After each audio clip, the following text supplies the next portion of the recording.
getting her on the ticket was a real coup. Everyone wondered who, when I won the primary, who was going to be the lieutenant governor.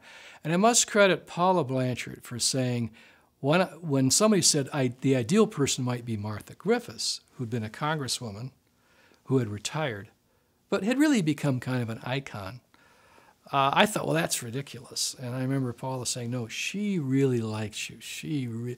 Think about how much interest she's paid in your career, even though you didn't serve with each other in Congress. And so we made the offer, and by golly, she accepted. She missed the political action.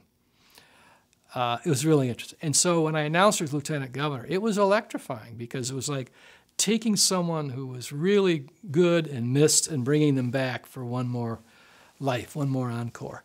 And boy, did we have fun in the campaign. And boy, did she have fun out there punching my opponent. I didn't touch it. She was out there having fun, making fun of him, wanting to get rid of Social Security and this and that and the other. It was a delightful campaign, and she was a delight to work with, and enormous fun. Once we got in Lansing, I mean, she was pretty bored with stuff. She was presiding over the Senate and dressing down different senators, and they got mad at her. But things went along quite well. I mean, she was a tremendous asset to my campaign and to me, and a dear friend. And then late in my first term, Martha had a stroke, and we rushed to the hospital. We were really worried. I remember sitting there with her, and her face was totally paralyzed, and she could hardly talk, and we were really worried. And the press heard that she was in the hospital.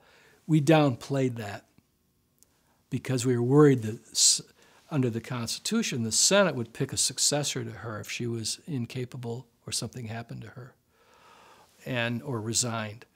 And we thought that the Senate Republicans controlled things. They could pick it. They'd have to pick from my party, but they would pick someone who would be adverse to me. So we downplayed her condition. And fortunately, she recovered her senses, her powers, and all of a sudden, eventually her face and everything returned to normal, and she was able to talk, and everything was fine. So we were very relieved.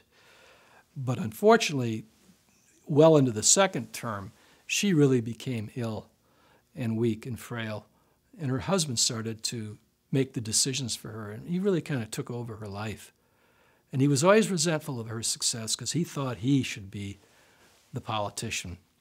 He'd been Democratic Party chairman, helped put Soapy Williams in office, and then had been dumped by Williams and the UAW for another chair, Neil Stabler. And he always resented that. I think he always kind of looked at me like I was the young incarnation of Soapy Williams. So he really started causing trouble by getting her to do things that she didn't really know would be damaging to us. And so it was clear that we had to ask her to step down. He didn't want that. He got her to fight with us. Whenever I was with her alone, though, she was fine. Even after our third election where we were not successful, she was still smiling with me and everything and really happy like nothing had happened. And I felt really bad when she passed away a few years ago because she'd been around so long, most of her friends were dead.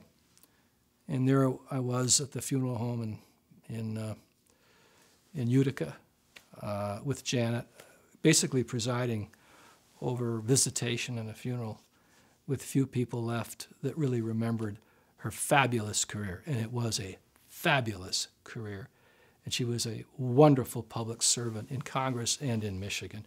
And that's how I'm going to remember. I'm not going to remember the last year or two. I'm going to remember her and what she's done for public service and for our country.